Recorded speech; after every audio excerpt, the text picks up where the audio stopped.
Jason. Thank you all for being here today.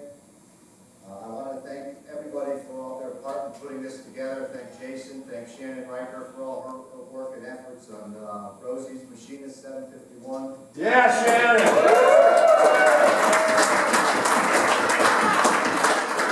Thank you all who volunteered to be a part of putting this all together. And again, with Rosie's Machinist 751, I want to thank Sharon for raising the awareness of the importance of this location of election for everyone. I'm by no means a professional speaker, so I hope that you'll bear with me.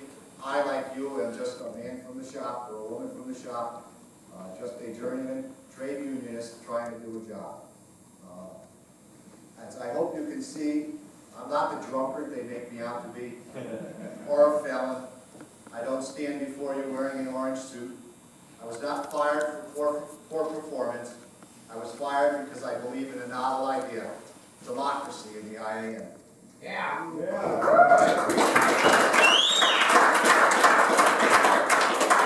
I was fired because I believe in our IAM Constitution and the provisions that provide that every member should have the right to seek office. How many here today have been an IAM member for over 10 years? And how many of you have voted in an IAM Grand Lodge officer election in the past? Oh, no. Herein lies our problem.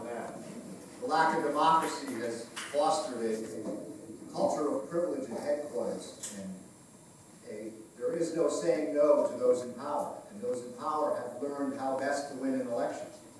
The best way to win an election is to ensure that the election never happens in the first place. And they have that system down to almost perfection until now. They have consistently, while in office, suppressed any dissent or any others who tried to do what we're doing today. They control the process of nominations. They influence and exert that influence on every local lodge officer within this organization. Of the 700 nominations that they got on the 25th of January, I would submit that better than 600 of them were by the casting of one ballot by either an officer of that local or a staff member who was fully paid by the IAM. That's right.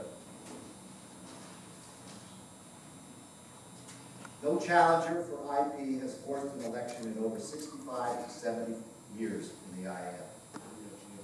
I thank you all who supported me and supported the IAM Reform. A very special and heartfelt thanks to Brother Fergie and the Executive Board of 751A for their public and courageous endorsement of myself and the IAM Reform ticket. Way to step up, eh?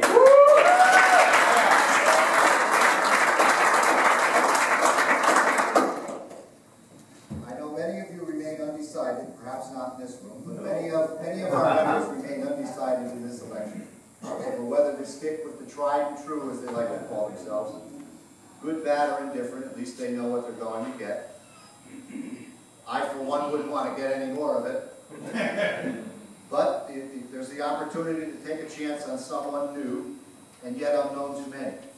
I'd like to offer a comparison to demonstrate, I believe, a stark difference between Brother Buffy and myself.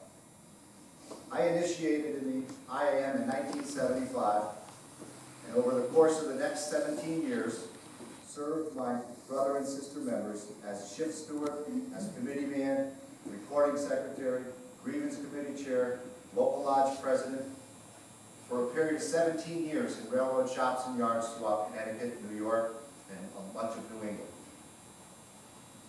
while representing the IAM as an organization. I've been elected delegate to district conventions in 1976, 1980, 1986, 1990. A delegate to the Grand Lodge conventions in 1988, 1992, and 1996. Each time elected by my peers and trusted to represent their interests. After 7 years, I was elected as a general chairman of District 19, the equivalent of a business rep. I was recruited after that 17 years to join the Grand Lodge staff as an assistant railroad coordinator. After 4 years, a new position was created specifically for me. In the words of then General Vice President Robert Roach, due to the unique skills and abilities that Jay Cronk brought to the table. 2 years later, I was promoted again to transportation coordinator. My duties and responsibilities expanded. I remained in that position until late in 2012, when a new GVP decided to restructure the transportation department. As a result, I was reassigned as a Grand Lodge representative. In 14 years, I was never disciplined, never counseled, never warned for any infraction, never committed any infraction. However, just 7 days after announcing my intention to seek office or to run against Tom Buffenbarger, I was summoned to headquarters and in the presence of a guard, terminated and escorted off the property. My termination was by letter. Buffenbarger was not there to terminate me. In contrast, Buffenbarger served an apprenticeship from 1970 to 1974. He began his journeyman career in 1974. But after about 3 years, he was appointed as a business representative.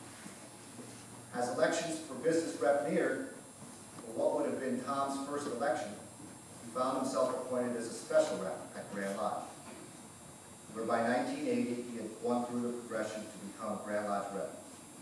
That was 1980. 1980 was the beginning of the Reagan years.